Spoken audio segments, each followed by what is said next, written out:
Friends, these keys right here, these keys are at the bottom because they're the RV keys and they haven't been touched in 7 months. Friends, the question I've got to pose for you right now is, if you haven't been on a trip in like 7 months or in a long period of time, or it's your first trip of the year, let me know down in the comments what your feelings are before such a thing. You know, are you excited? Are you nervous? Are you just plain ready to go? I can tell you, if we weren't just plain ready to go, we would not be going. I'll show you just a second here what the weather looks like outside. It's not pretty.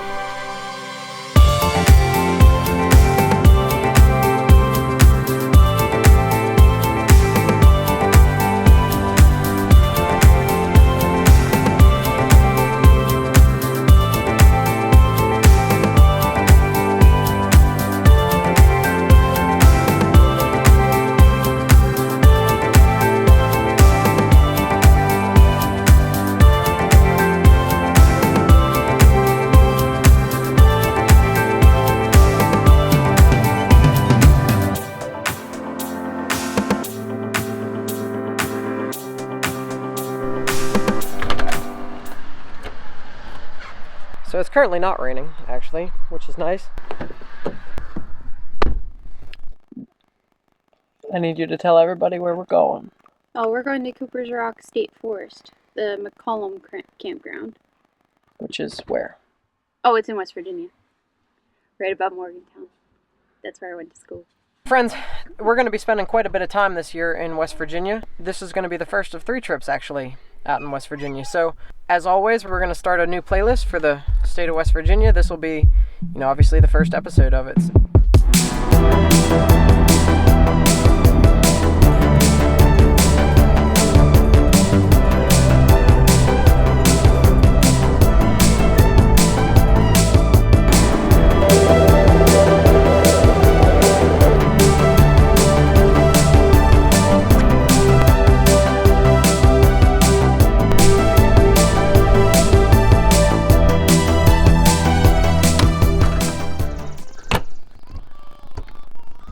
Okay, good morning everyone. We're on our way to the Clay Furnace Trail and hopefully the Mont Chateau Trail to hike this morning. It's not raining yet. Yet is the key word. I think it'll be hit or miss with the rain today, so we'll try and get this hike in while we can. The good news is it's 37 degrees, so we got that going for us.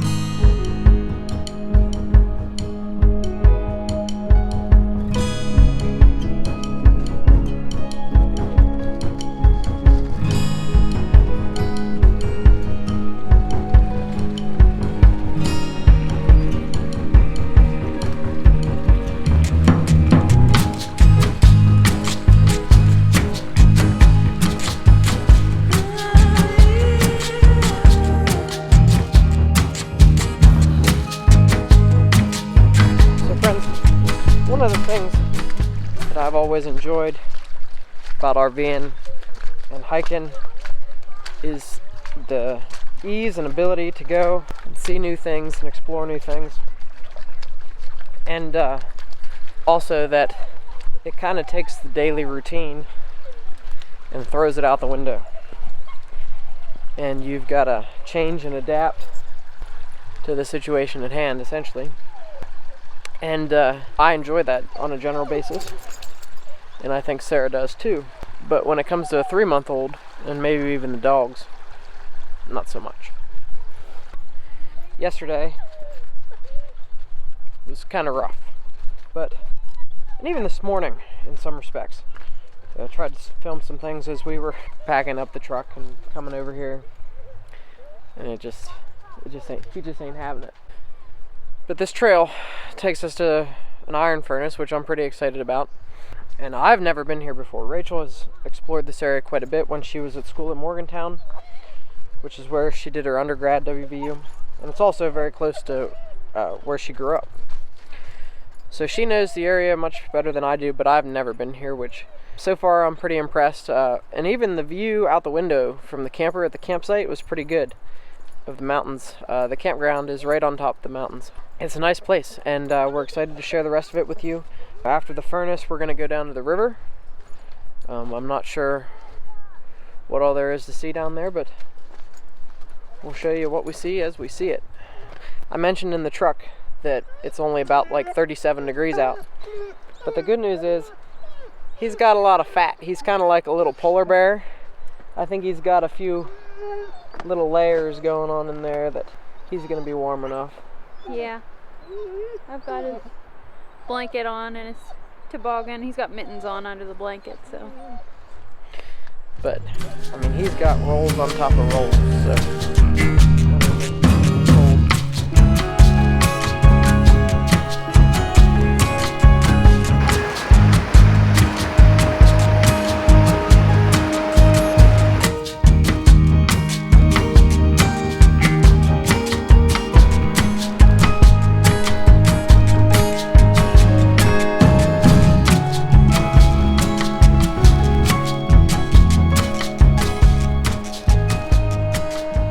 So friends, West Virginia, much like Pennsylvania, has a long history of iron making, and you know, because of the natural resources that you'll find in these areas.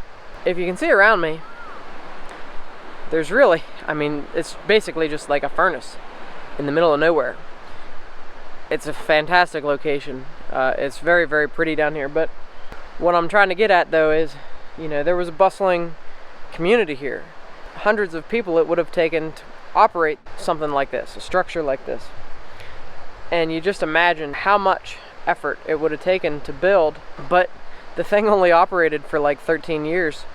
You know, it had taken me like 13 years to build the thing. 1834 is when it started operating.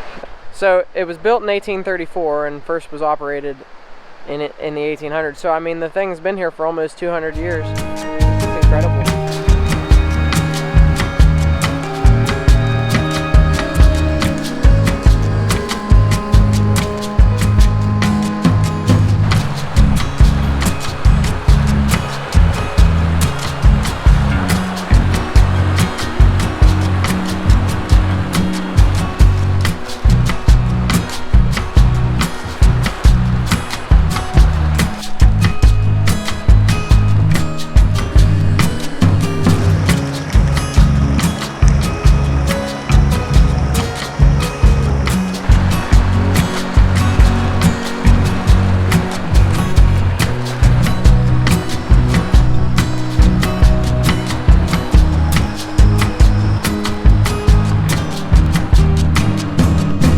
So, friends,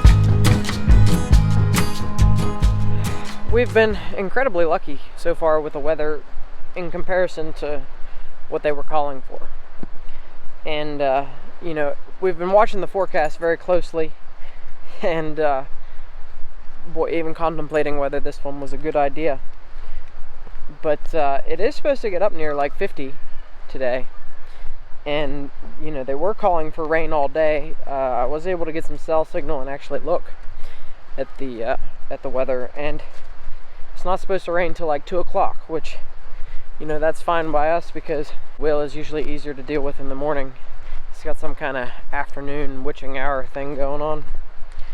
And then also, it's just nice to get out and hike this morning.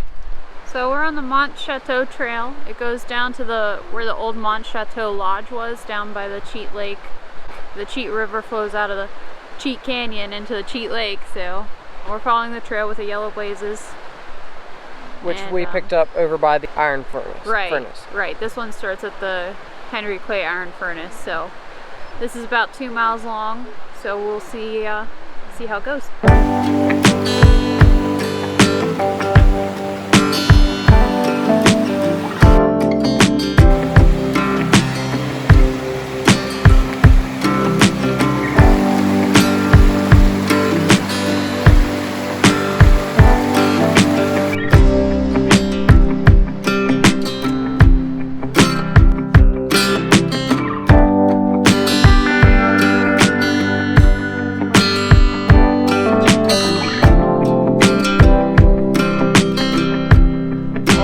Hillside over there are cliffs and rocks, and it's really pretty. This whole trail,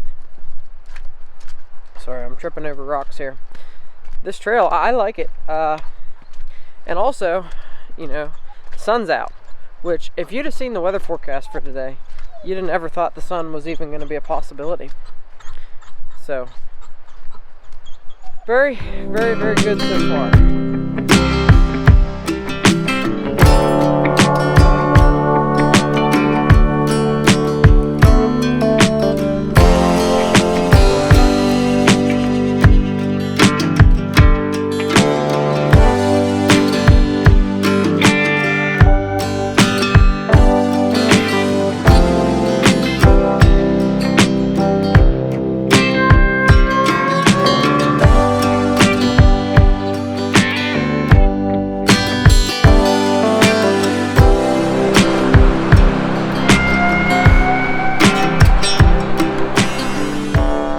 Can't overstate the beauty of what's here today, and you know, just walking through all these rhododendrons, and if the camera's shaking, it's the dog, but you know, you're basically walking through tunnels of rhododendrons, and you've got the river down below, so you know, it just sounds good, it looks good. The sun's out. You can see that. You can see the sun now. I mean, you just couldn't ask for a better day. It's just we're just lucky that we didn't cancel this trip because of the weather. You never know sometimes what you're going to get as it relates to the weather in this vicinity. Because you know, we're not all that far from home. Even though we've been through 2 states to get here, but you just never know. Of course, it's April. April's hit or miss. If you remember last year we were at Blue Knob right about now, and it was snowing, and it very well could snow on this trip. So you just take the good with the bad.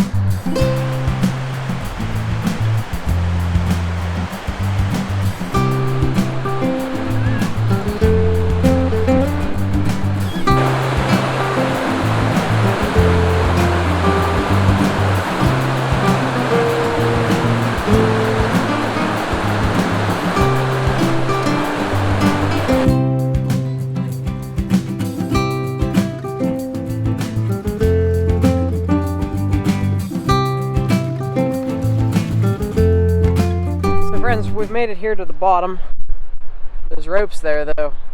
I don't know if that's quite safe. The water just doesn't seem quite deep enough for that. And actually, you would think, you know, being springtime, it's up about as high as it can get. But I mean, it's a huge river. I don't even know if I've ever seen the Cheat River. But over there, wouldn't that be an awesome spot to have a cabin? I mean, it's just. And Rachel said this is the headwaters for Cheat Lake. So, I mean, I'm assuming if you had a place over there, you could just take your boat right down to the main lake. And then that waterfall that I just seen, or just shown you, you know, it's right back there past the ropes, that way. But it's raining a little bit now. It's starting to drizzle. But all in all, we've had pretty decent weather, and but I don't think I'm going to film anything on the way back. Battery's about dead, and the GoPro SD card is full. But this was an awesome hike. I highly recommend it. But stay tuned. We still got to show you the outdoor kitchen, the new outdoor kitchen, and we're going to do something tomorrow. I don't know what yet. Possibly a different hike. So stay tuned. There's more to come, definitely. This is an awesome place. And of course, we got to show you the main overlook yet, too. I think we're going to actually drive there when we get back to the truck, depending on time and stuff. So, see you in a bit.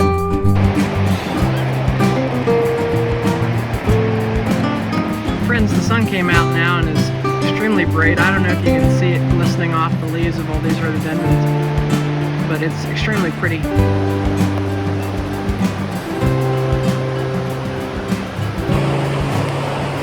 So friends, this, I can't pronounce what the trail is called, but the trail, it's kind of like a loop, but it's not really. There's 2 sections of it, and then of course there's the section that takes you down to the lake.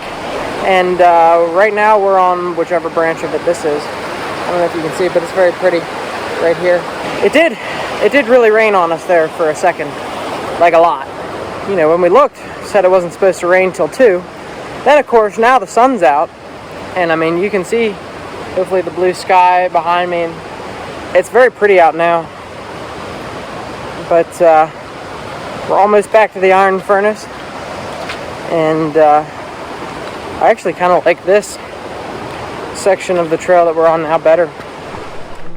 So friends, after our hike earlier, we went back to the camper and got cleaned up and got some food. And now Sarah and myself are here. Rachel's up ahead with Willie. We're at the actual Cooper's Rock Overlook. The sky's pretty clear now and the sun is out a little bit. I'll tell you what, it was snowing ferociously when we actually got back to the camper. We've seen about every season in the last 12 hours, so it's crazy. True story. That way, Mommy. Well, I've done the rattlesnake trail, but I don't ever remember seeing the Underlook trail, so I don't even know where that starts other than that direction somehow. I don't know. Right now we're just trying to check out the Overlook and see what we can see.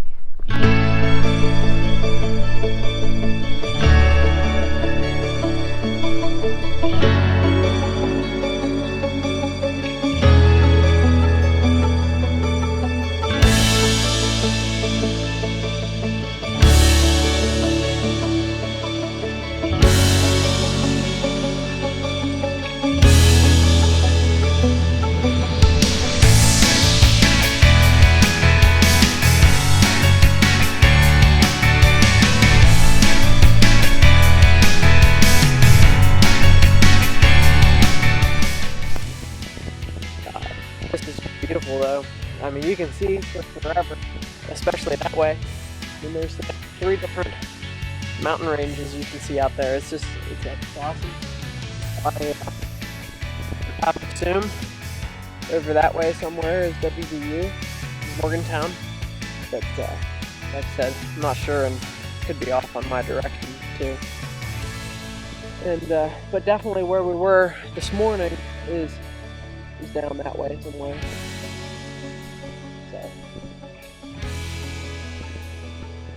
So that's all here for now. We'll head back across the way and find Rachel and Sarah.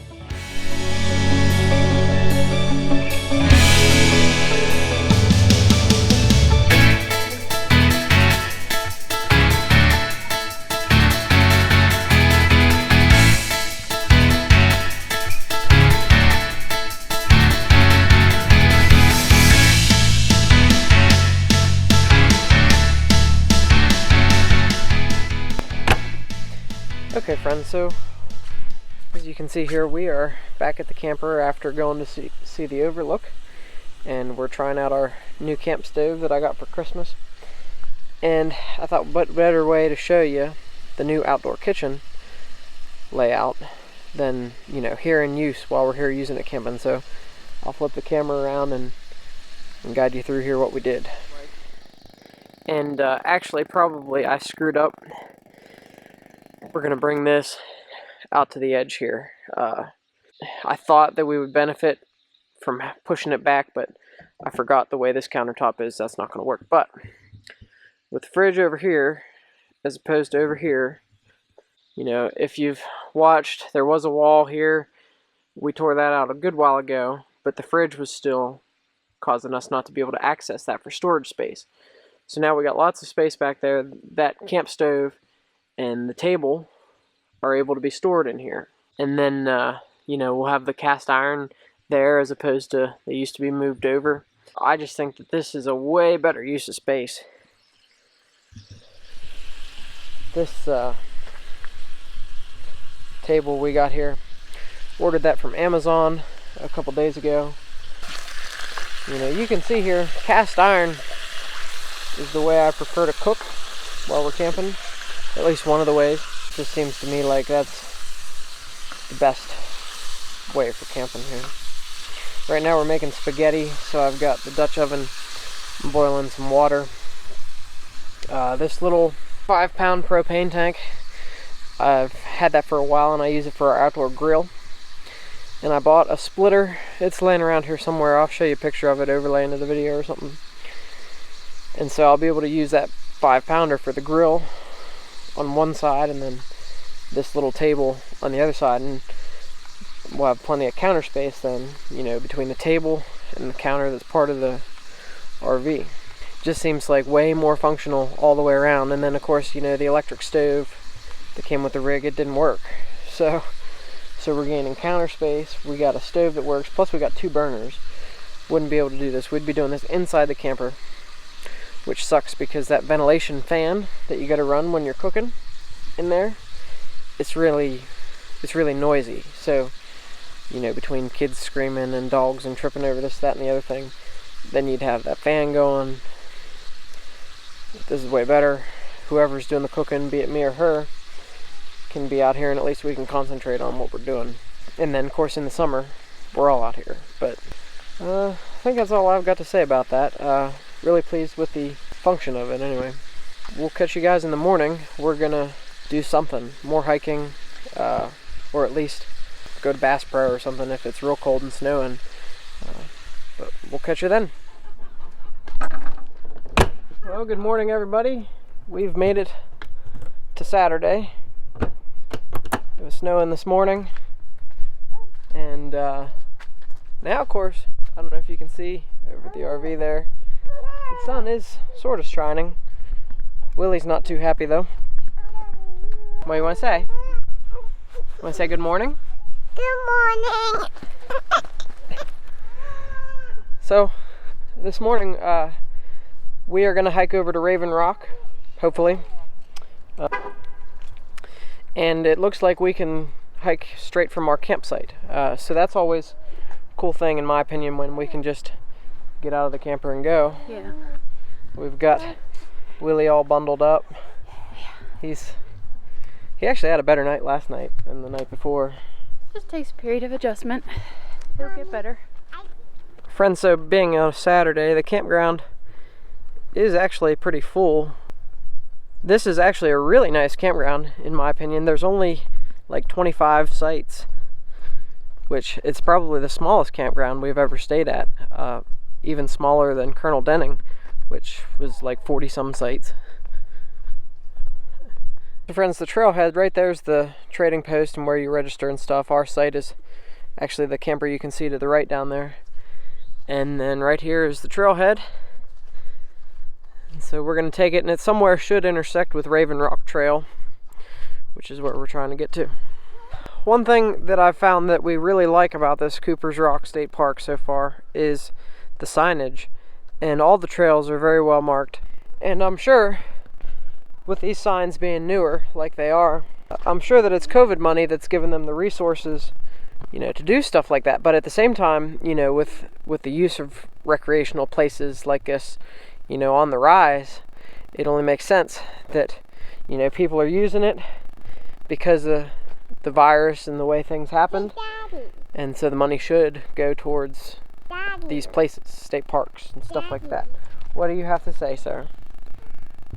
We have to go around that green circle and then we'll be there. And we'll see you on the trail. See you down the trail.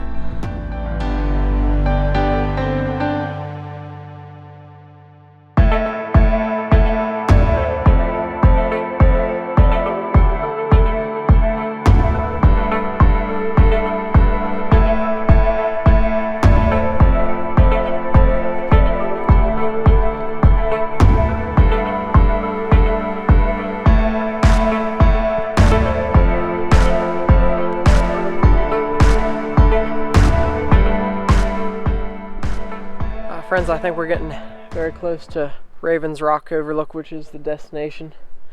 We're kind of doing a little bit of an uphill climb here. As you can see, Rachel and Sarah are just catching up. One thing I've noticed about all these trails that we've done so far here at Cooper's Rock is the elevation change. 1 minute you're going up, 1 minute you're going down. It's not quite as consistent as what we're used to. So friends, it looks like we have made it to Raven's Rock Overlook. It's precipitating.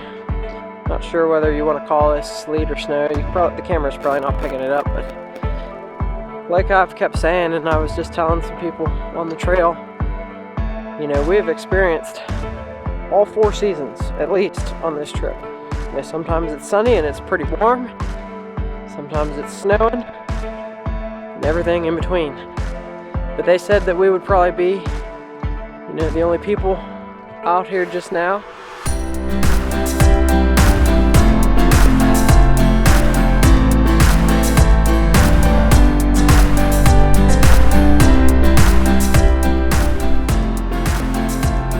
So friends, it looks like right over there, that's Cooper's Rock where we were yesterday, but I much prefer this overlook here.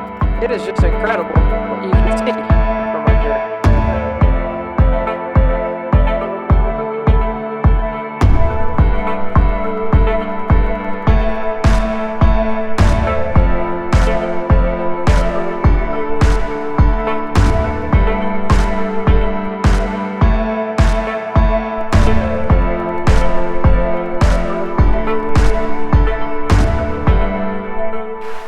Nope, I can't look.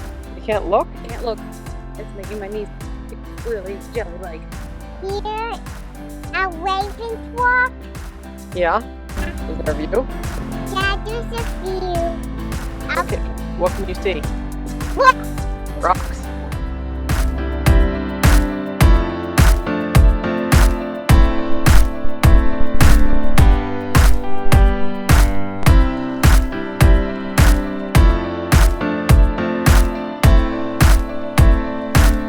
So friends, this isn't the first place we've been with, you know, caves and crevices and all kind of stuff like this, but it's always amazed me, all the plant life that you'll see growing in the cracks of the rocks. In this case, got some rhododendron, moss, and right there's an oak tree. It's a really cool ecosystem. Rachel, of course, is nowhere near me while I'm doing this, otherwise I'd probably give her a heart attack.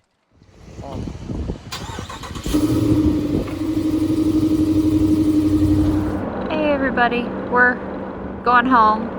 As soon as we decided to go home, the sun came out, so, you know, there's that. But I'm sitting in the back with William to keep him calm and quiet, and it's working. So this might be where I sit for at least the rest of this year until we can turn his seat around.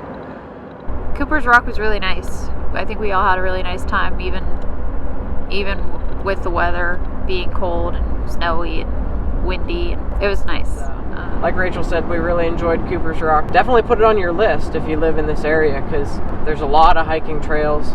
We can go back there and spend a whole weekend there and hike totally different trails because there's so many. So, you know, that's what we're looking to do. We'll be camping again here in just a couple weeks, taking you up north to northern Pennsylvania and checking out some remote waterfalls and other stuff like that. So subscribe to the channel if you haven't already, because it's going to be a good season. We got a lot of cool stuff planned, and then like we said, we'll be back in West Virginia in just a month or so. So we'll see you in a couple weeks.